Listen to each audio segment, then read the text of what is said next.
Nós já estamos aí com um atrasozinho e tem muita coisa para apresentar ainda hoje. Lembramos que são 12 conferências até amanhã no encerramento. E agora eu quero ter a alegria de apresentar a vocês um ufólogo que veio de Belo Horizonte, chegou essa manhã, saiu de madrugada da casa dele, para nos apresentar uma das mais ricas casuísticas ufológicas, eu diria, do mundo. Não só do Brasil, não, do mundo. Os casos de Minas, que nós temos publicado na revista UFO, são verdadeiramente espantosos, casos impressionantes.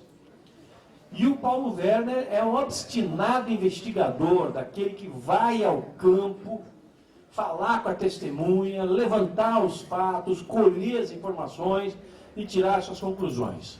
É um ufólogo da velha guarda, daquele tipo que faz a ufologia de raiz tão essencial à composição geral do cenário ufológico atual.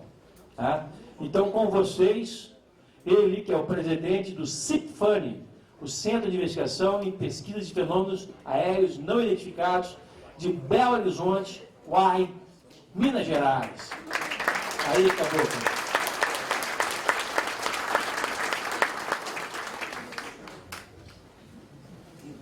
Boa tarde a todos.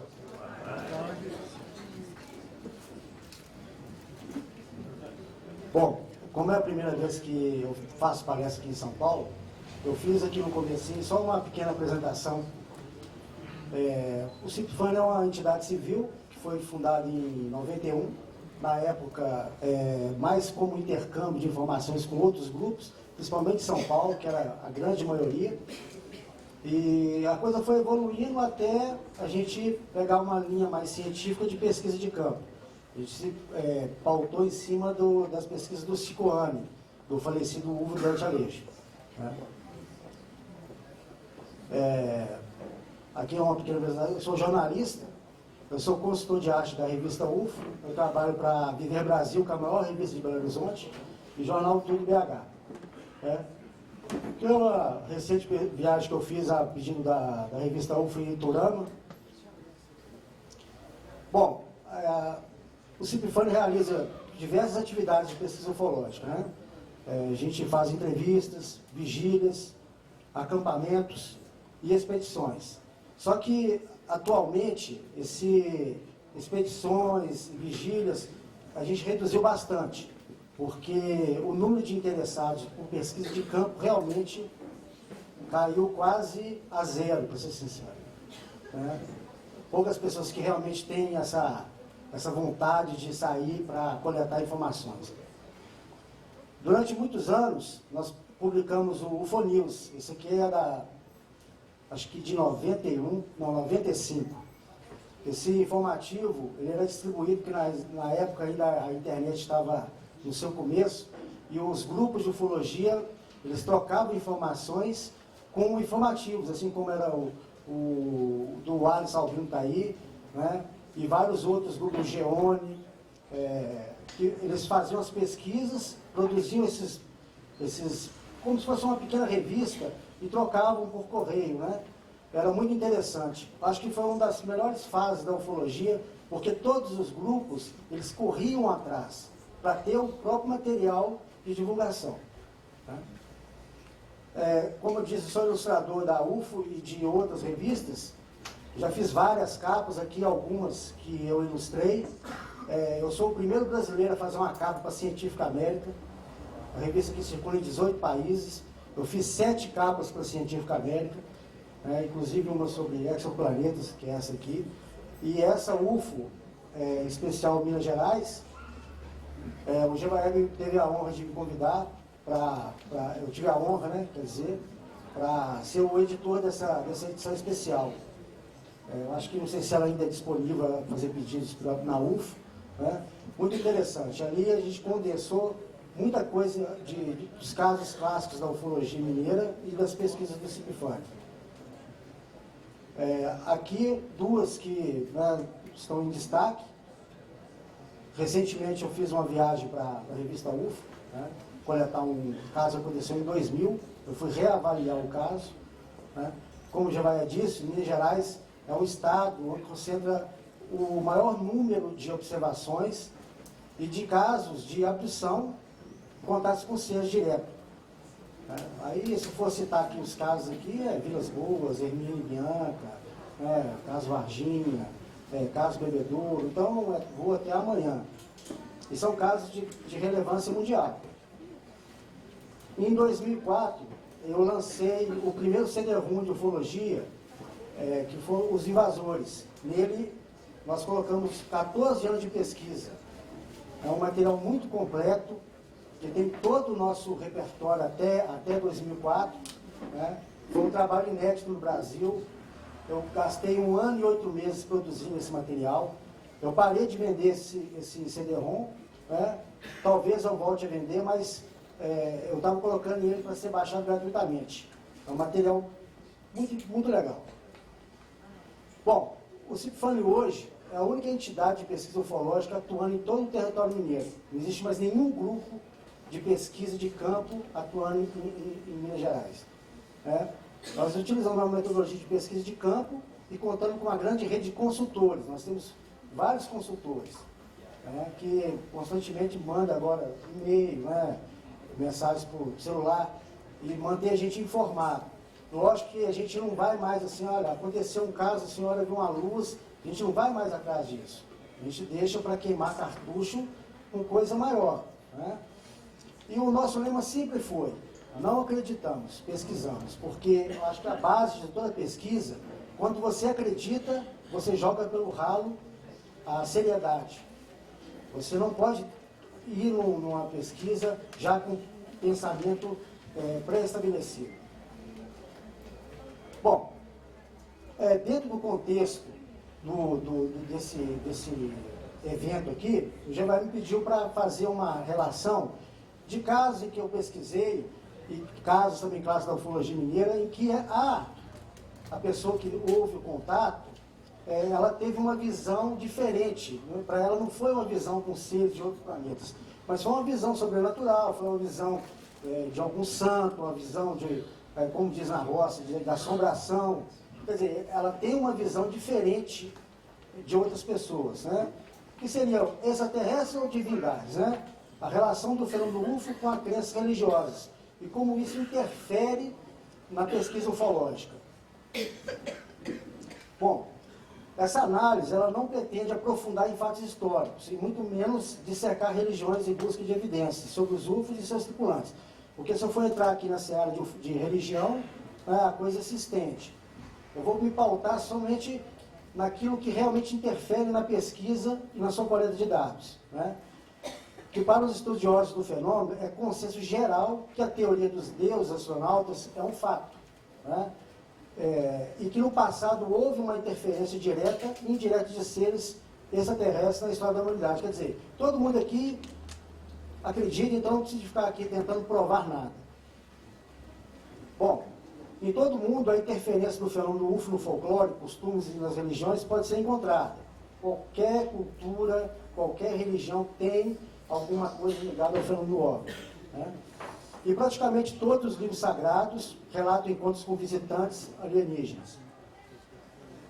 E é importante saber interpretar e avaliar a casuística local. Quer dizer, a pessoa tem que ter conhecimento de chegar no local e saber avaliar quando a pessoa fala, olha, aconteceu isso e isso, a pessoa ter noção de avaliar aquilo dentro do contexto ufológico. Extraindo de forma imparcial dados relevantes para uma melhor compreensão e abordagem dos fatos. Bom, isso aqui faz parte de um manual que a gente tinha, quando a pessoa queria associar o CIPFANI, a gente mandava um manual de pesquisa de campo, que isso aqui é basicamente como se fosse um organograma de como funciona uma pesquisa bem feita.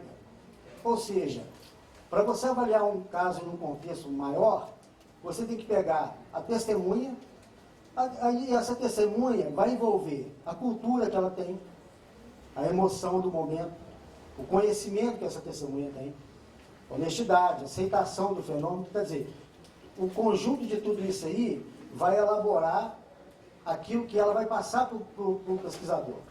Já o pesquisador, ele entra em experiência, intercâmbio com outros pesquisadores, antecedentes, senso crítico, a tecnologia, ou seja, ter atrás dele materiais de apoio para a pesquisa, né?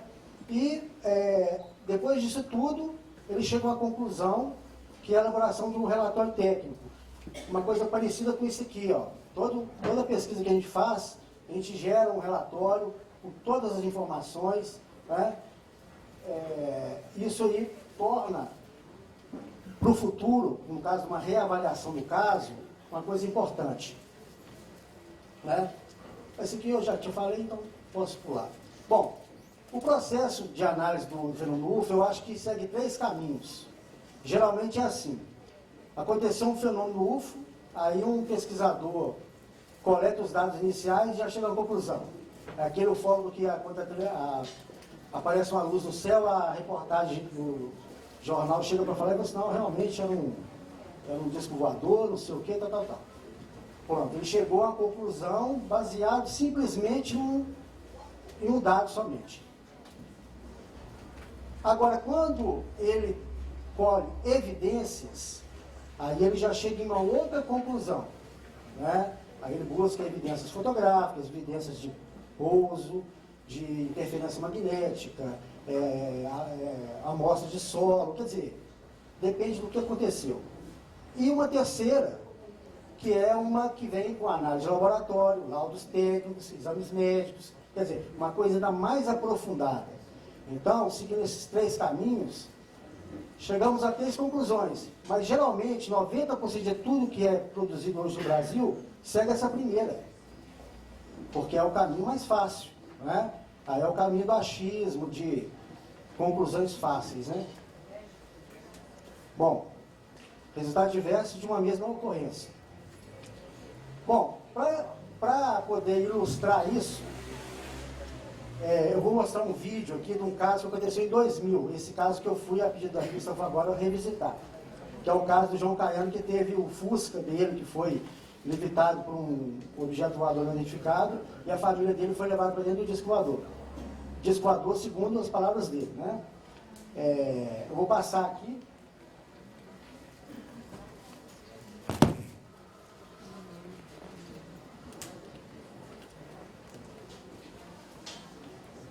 Não sei como é que está o volume, vamos ver se está alto.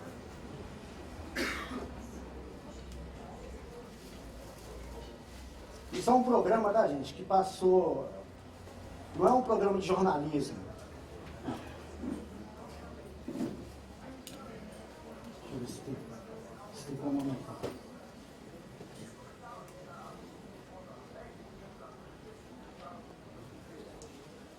O som está saindo aí, gente? Não.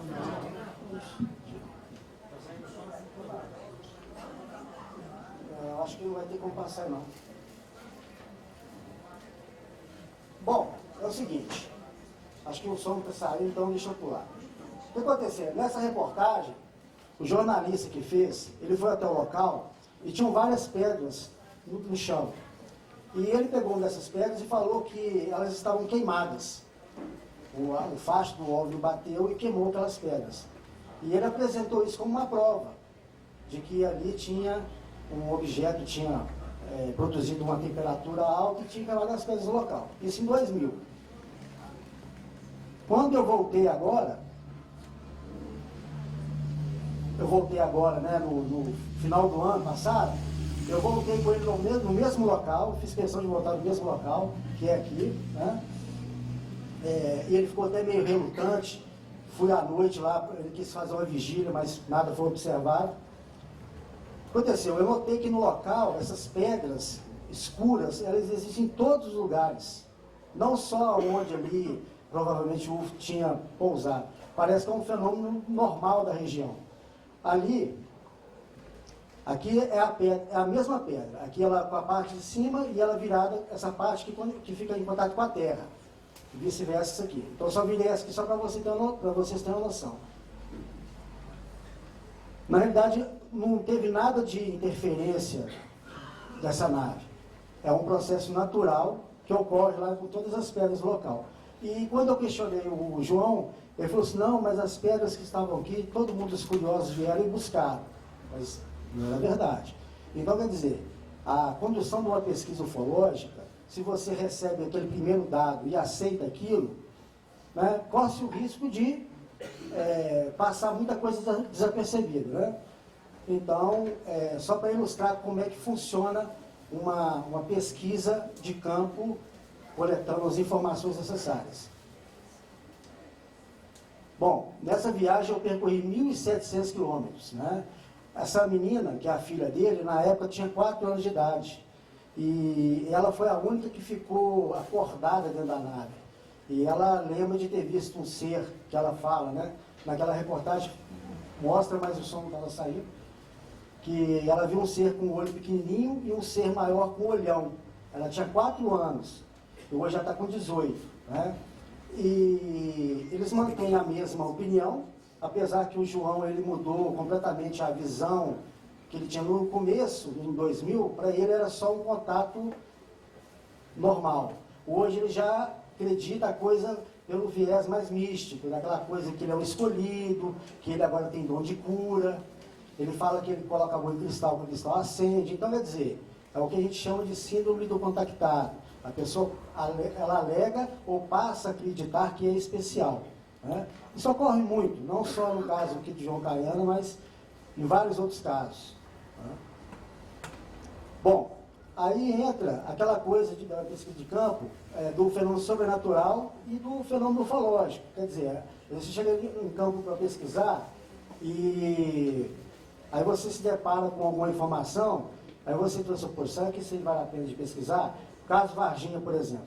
Quando estourou o caso Varginha, eu conversei com o Birajara, chegou para ele a informação que duas ou três meninas tinham visto o diabo. Você ficou sabendo, Birajara? As meninas viram, acho que viram capeta no terreno baldio. Então, para ele, no momento, aquela informação passou desapercebida. Ele não deu importância. Pelo fato de que foi aquela coisa, observação de eles viram aí alguma coisa sobrenatural e tal. Só que passou alguns dias, a coisa ganhou o corpo e ele realmente viu que aquilo não era aquilo que eles estavam dizendo. Ou seja, de um fenômeno sobrenatural passou a ser um fenômeno ufológico, né? Então, na zona rural, como é o caso do caso Joaquim José, em Tabuleiro, é um caso interessante, porque aqui eu dei para ele um caderno para ele desenhar como é que era o formato do objeto, né? As pessoas muito simples, né? O caso dele foi o seguinte, ele estava em junho de 91, ele estava voltando da roça, na época ele tinha 44 anos, no final do dia. E quando ele chegou próximo a uma ponte de eucalipto, muito comum, eles fazem tipo uma pinguela, ele começou a atravessar essa ponte improvisada, já estava quase escurecendo, e ele observou do outro lado que tinha um ser, mais ou menos de 1,60 m, totalmente negro, com os olhos vermelhos, parado, totalmente estático. E ele viu aquilo e ele assustou muito. Ele acabou caindo, né, dessa pinguela e ele começou a gritar. Porque o vilarejo ficava próximo uns 300 metros, né? Acabou que essa criatura, ela se afastou e foi embora. Então ele saiu correndo e pensou, né? Depois começou, hoje eu vi o diabo em pessoa. Mas como é que nós descobrimos esse caso? Quando a gente chegou em Tabuleiro para fazer uma coleta de dados, a gente parou numa venda e eu escutei um menino de 13 anos conversando com outro amigo assim, a uns 15 metros de distância. Falou assim, meu pai, ele ontem estava andando, não sei o quê, ele viu o diabo, blá, blá, blá. Aí eu pesquei aquela conversa, cheguei perto dele e disse aqui, seu pai mora onde? Eu moro aqui em cima, eu posso conversar com seu pai? Eu falei, você pode, você me leva lá? Porque o nosso grupo já era muito conhecido nessa região, ele sempre ia lá fazer pesquisa, então o pessoal achava que a gente era do exército, achava que a gente era militar. Inclusive uma vez a polícia do exército foi lá nesse vilarejo confiscar a faca, a arma, e a gente estava acampado, e na hora que o exército estava aí, o pessoal estava indo lá para poder vistoriar as nossas barracas, e o pessoal falou assim, não, você descer lá não, porque o pessoal era do exército também. Aí salvou nossos facões e o que a gente tinha lá. Bom, aí eu cheguei na casa do Joaquim e a gente começou a conversar, ele falou, não, eu estava vindo e tal. O relato dele foi muito simples, né, porque foi uma coisa muito rápida, mas significa o quê? que foi aquela coisa de pesquisa, de você estar antenado, de você saber traduzir realmente o linguajar do pessoal de roça. Porque em Minas Gerais é um estado muito grande, região norte, nordeste, é uma região imensa que é muito pouco pesquisada. Recentemente eu fui até Vaz da Palma, que é no nordeste de Minas, região de Alto Rio das Velhas, perdão, que uma caminhonete foi perseguida por um OVNI por quase meia hora, com 5 pessoas dentro da caminhonete. Era uma luz intensa, que o pessoal não conseguia nem olhar para cima. Isso tem menos de um ano. Ou seja, isso demonstra que o fenômeno ainda ele é ativo, mas o que falta realmente são pesquisadores para ir em campo e buscar essa informação. Bom, as crenças religiosas são muito fortes no interior de Minas Gerais, né? E uma rica tradição baseada na Igreja Católica. Praticamente qualquer vilarejo possui uma capela ou igrejas. E em regiões mais afastadas, o fenômeno continua agindo de forma ostensiva. E, em geral, para os moradores locais, são manifestações sobrenaturais. E lendas como Mãe do Ouro e a Mulher de Branco. Ainda é muito forte essa coisa da Mãe do Ouro e da Mulher de Branco. Né? A Mãe do Ouro seria aquelas bolas de luz que passam por cima da serra, que eles acreditam que mostram a localização onde tem ouro. Isso é no Brasil todo, eu acredito. Bom, seguindo esse raciocínio da Mulher de Branco, o que acontece em muitos casos? Às vezes um objeto ele é observado à noite, mas com, às vezes, lua cheia, ou o tempo está bom, que a pessoa consegue identificar o objeto. Além dela conseguir observar a luz do objeto, ela consegue definir a forma do objeto. Então, quando você vai entrevistar uma testemunha, ela consegue desenhar o objeto. Fala assim, olha, eu observei um objeto de tantos metros, formato discoide, tal. Só que acontece, se é uma noite mais escura, a pessoa observa praticamente somente um facho de luz. Aqui seria com a luz normal e ali, então a pessoa só vê aquele facho de luz se locomovendo. Ela não vê o objeto. Então, para ela, aquilo ali é um fantasma, é a Mulher de Branco, ou aquela coisa que está arraigada na cultura dela. Né? Então, aqui é uma foto recente, achei muito interessante, que aconteceu no Mississippi, nos Estados Unidos. Um casal colocou aquelas máquinas que tiram fotos de vida selvagem, que é acionada com movimento. Né? E quando eles foram revelar as fotos, a câmera tinha capturado acho que um cervo, está aqui embaixo o cervo, e essas duas luzes, está vendo aqui a ampliação, e inclusive o cervo ainda está olhando para a luz, quer dizer, que significa que o cervo também estava sendo atraído, a atenção dele estava voltada para a luz.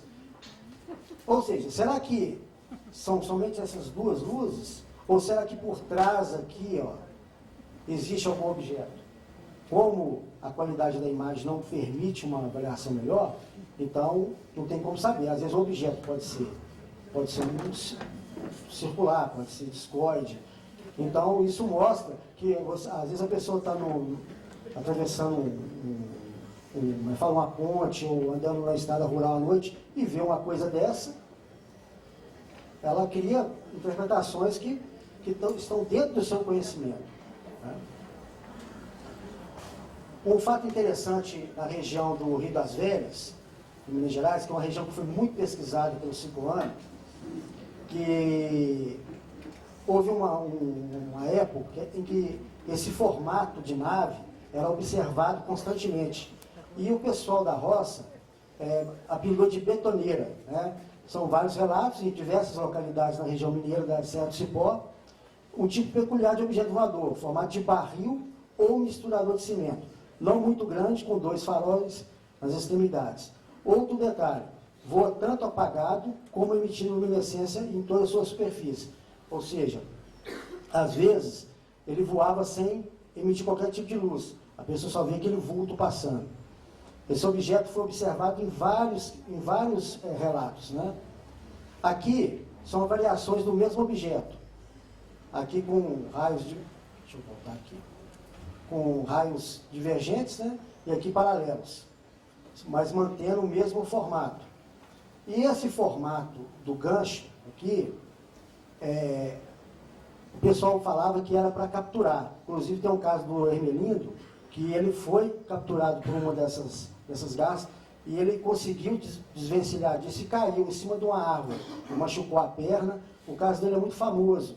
Ele chegou a brigar com o ser correu atrás dele e ele saiu na mão com o bicho, praticamente. Ele fala na entrevista que era um bichinho desse tamanhozinho, mas parecia ferro. Ele batia, dava soco nele, mas parecia que estava dando um murro na parede. Quer dizer, aqui, se eu fosse realmente entrar em detalhes de vários casos, era uma palestra de umas 3 horas. Então, eu vou só mesmo passar uma pequena amostra de algumas coisas. Bom, seguindo essa mesma orientação, já na região aqui é a região de, só ver aqui, Carmo do Rio Claro. Esse Mauro Silva Luz é o nosso consultor na região. E esse senhor, o Pedro Paulo da Silva, ele observou na noite do dia, que eu vi aqui, foi em setembro de 95, na fazenda Capão Alto, um objeto que seria praticamente aquele mesmo objeto, em formato de barril, só que na vertical, com uma luz amarela e verde, que é o mesmo padrão de luzes daquele outro objeto, que 90% do padrão de luz daquele objeto era amarelo e verde. Né? Falar assim, isso significa alguma coisa? Não, infelizmente a gente não tem, tudo é achismo. Falar que eles são atraídos por minério, por água, por vegetação, isso tudo, na minha opinião, realmente acho que é opinião pessoal, porque se fosse pensar assim, Minas Gerais tem, igual na região do Rio das Velhas, muitos casos que acontecem. Na região de Araxá, onde extrai nióbio, quase não acontece, são poucos casos relatados. É uma região muito rica em minério. Outras regiões que são muito ricas em minério em Minas Gerais, que praticamente não ocorrem quase nada. Ou seja, esse paralelo de que o que atrai esses seres é muito relativo. Nós acreditamos, que eu acho, que o que mais interessa para eles é o elemento humano, é a pesquisa do ser humano, comportamento humano. Porque se realmente esses seres estão com intenção de se misturar à raça humana, ou como há aquela teoria das raças híbridas, né, dos invasores, o mais interessante para eles é estudar a raça humana. Não é minério, não é água, nada disso. Porque são elementos que podem ser encontrados em qualquer parte do universo. Então aqui é uma comparação, tá vendo, do objeto, luz verde e amarela, seguindo praticamente a mesma orientação. Bom, os contatos com humanoides são frequentes na casuística mineira. Podemos citar dezenas de casos clássicos, como Hermínio e Bianca, Vilas Boas, o Hospital da Baleia, Sagrada Família, Bebedouro. Esses casos, gente, quem depois tiver curiosidade, principalmente o caso da Sagrada Família e o Hospital da Baleia, são casos interessantíssimos. E o Plínio Bragato, que é um caso que eu pesquisei em Governador Valadares, de um marceneiro que disse que foi levado para Marte. Aí o caso dele é bem interessante. Varginha e tantos outros. Em áreas rurais, esses contatos são classificados como algo sobrenatural. Visão de almas penadas, ou mesmo de santos, e visão de Nossa Senhora. Aí depende do grau de religiosidade de cada um. Bom, aqui é a região de Tabuleiro, que a gente sempre frequenta. Isso aqui foi um ensaio fotográfico para a revista Viver. A gente passou 5 dias nessa região, coletando vários relatos. Né? Essa senhora, ela observou várias vezes luzes, né? Aquilo ali é um efeito que foi colocado com flash, mas só para fazer a matéria, foi uma matéria que saiu na revista, uma matéria muito legal. Quando a gente perguntou para ela o que ela achava que poderia ser aquilo, ela falou assim, olha, eles devem ser filhos de Deus, como nós. Né?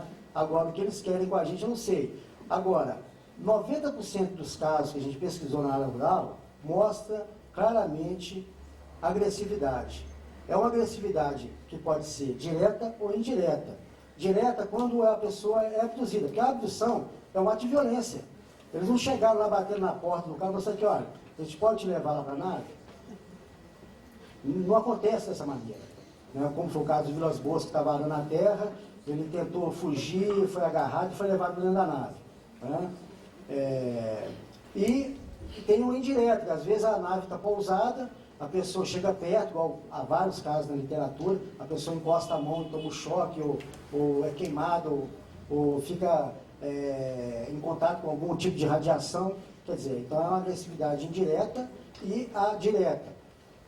E parece que esses seres eles não se importam muito com isso, não. Eu acho que, para eles, a raça humana, isso eu estou falando assim, em alguns segmentos, dentro do que a gente pesquisou, parece que nós somos como laboratório. Eles não estão preocupados se aquela pessoa vai correr no meio do mato, vai machucar, igual o caso que a gente pesquisou, que o cara estava voltando à noite com a lanterna, a luz apareceu, ele achou que era um Fusca, um padrinho, só tinha um farol. Aí o que ele fez? Ele encostou no canto da cerca e ficou assim, ó, esperando o Fusca passar. Aí a luz começou a crescer para cima dele, e lá nesse local, eles chamam essa luz de farolão. Eles acham que a lanterna atrai. Ele apagou, jogou a lanterna no chão e saiu correndo. E não viu a cerca de arame farpado. Ele cortou todo, machucou barriga, braço, aí começou a gritar, ele ficou agarrado na cerca. Como a casa dele era próximo uns 50 metros, o pessoal veio correndo e teve que tirar ele do arame farpado. Ou seja, é um tipo de agressão indireta. Né? Talvez assim, os seres estão indo na nave, vão lhe saudar aquele terráqueo, vão dar boas-vindas para ele, mas produziu um efeito contrário. Né? Bom, o caso do Ocilo é um caso muito interessante, eu tenho ele aqui em vídeo. É show de bola. Esse senhor estava voltando para a casa dele, era mais ou menos 6 horas da tarde, e ele chegou e viu um objeto com várias luzes. E ele escutou um idioma que para ele era uma coisa totalmente diferente, porque o caso dele foi em 86, na região onde ele morava não tinha luz elétrica, nada. É fim de mundo mesmo. Então ele, não usa calçado, é só andando descalço. E ele escutou, de dentro daquele objeto, via pessoas conversando, mas ele falou que não conseguia compreender o idioma que ele estava falando. E ele falou que deu um estalo e não lembra de mais nada. Ele foi encontrado no outro dia, às 4 horas da manhã, acho que é isso mesmo. Aqui, ó. Ele foi abduzido por volta das 16, 18 horas e foi deixado inconsciente em cima de uma pedra na beira do rio, por volta das 4 horas. Ele não lembra de nada, apenas notou que havia em sua testa uma espécie de esparadrapo. Ele retirou e jogou fora. Notou que havia um pequeno furo. Durante vários dias ficou debilitado. Veio a falecer anos depois de leucemia. Eles pregaram na testa dele como se fosse um band-aid. E ele arrancou aquilo e jogou fora. Se ele tivesse guardado, provavelmente seria, dentro da casuística ufológica mundial, poucos casos com uma evidência material, né, física. Ele falou que ele não lembra de nada do que ocorreu dentro da nave. Ele só lembra que a luz apareceu e ele ficou todo esse intervalo. Então, durante esse processo, a gente não sabe o que pode ter acontecido. Tudo aí é viagem. Só fala assim, olha, ele passou por exames médicos, ele foi clonado, não. Aí não. Né? Bom, o interessante é que na família dele, a gente procurou saber depois, não existia nenhum caso de câncer, sabe? E também de algum parente que tenha morrido de leucemia. A gente voltou lá depois de alguns anos e, de curiosidade, falou assim, olha, a minha família... Não, então assim, a gente também não pode dizer que, por ele ter sido exposto a esse tipo de radiação, chegou a provocar isso. Mas é um fato que tem que ser considerado. Né? Bom, estatísticas é uma coisa complicada, porque cada grupo faz a sua pesquisa e elabora uma estatística em cima do seu objeto de estudo. Mas em Minas Gerais, praticamente, a grande maioria dos casos ocorre em zona rural. Né? O restante em rodovias, depois vem cidades, região que concentra muitas indústrias, que geralmente é um pouco mais afastado dos grandes centros, e outros. A zona rural, como eu disse, eu acho que como esses seres, eles buscam, às vezes, se manter no anonimato, de agir de uma forma mais sorrateira, eles procuram essas regiões mais afastadas. Né? Não que não ocorra casos em cidades grandes. Né? Por exemplo, Varginha aconteceu dentro da cidade, Varginha é grande. E o bairro onde as meninas viram a criatura fica praticamente dentro do centro. Né? Em Belo Horizonte mesmo, teve na década de 70, 3 objetos voadores percorreram todo o centro de Belo Horizonte. Foi noticiado ao vivo pela Rádio Itatiaia. Mas, olha, no momento está passando 3 objetos voadores não identificados no céu. Milhares de pessoas viram. Né? Teve um fato de uma nave que pousou próximo, onde hoje é o UFMG. Na época, a nave pousou na estrada. Veio um Fusca da polícia, achou que era um helicóptero do Exército. Aí o Fusca parou e segurou o trânsito para esperar o helicóptero levantar voo. Isso tem em jornal, tudo, documentado. Né? O Fusca da Polícia Militar parou, a uma distância assim, de uns 50, 60 metros, e começou não para não, que tem um helicóptero do Exército ali.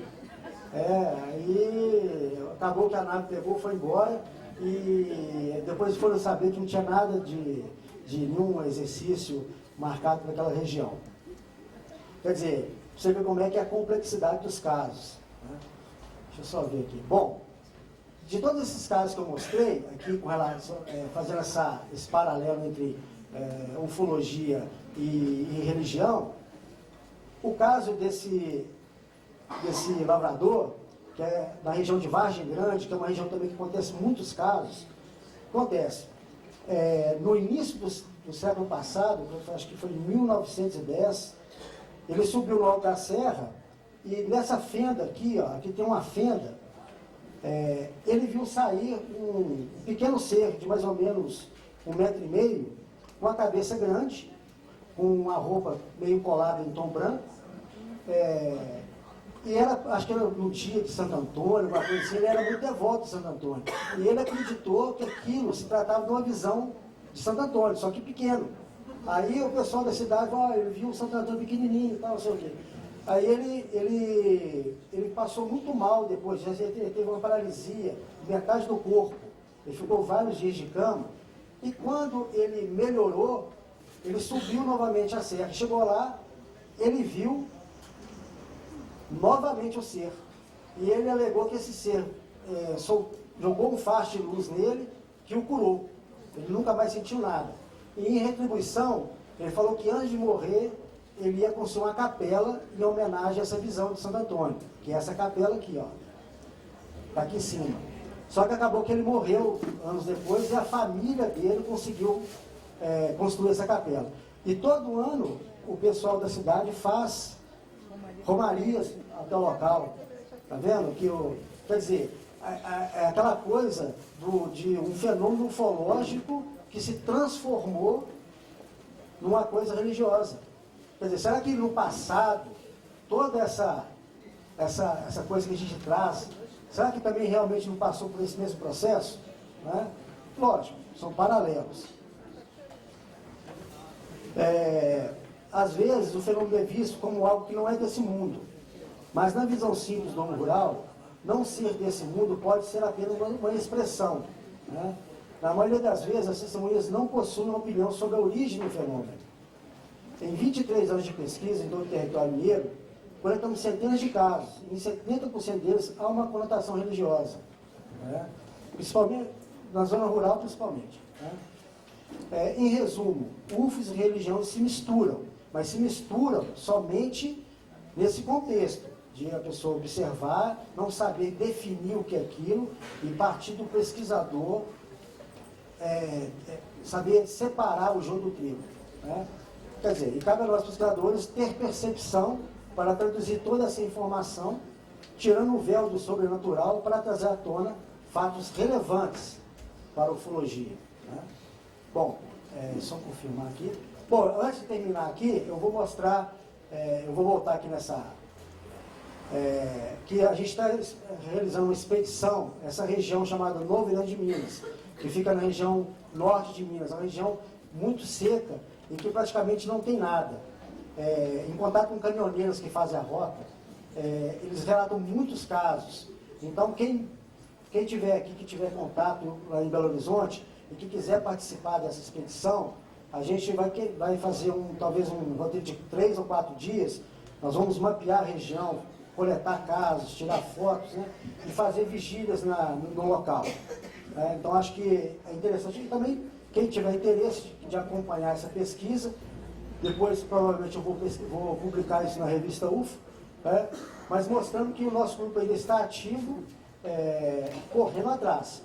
Hoje é mais difícil, né, mas, querendo ou não, a gente tenta ainda fazer um esforço para tentar coletar informações novas. Bom, gente, eu agora vou lançar o meu primeiro livro.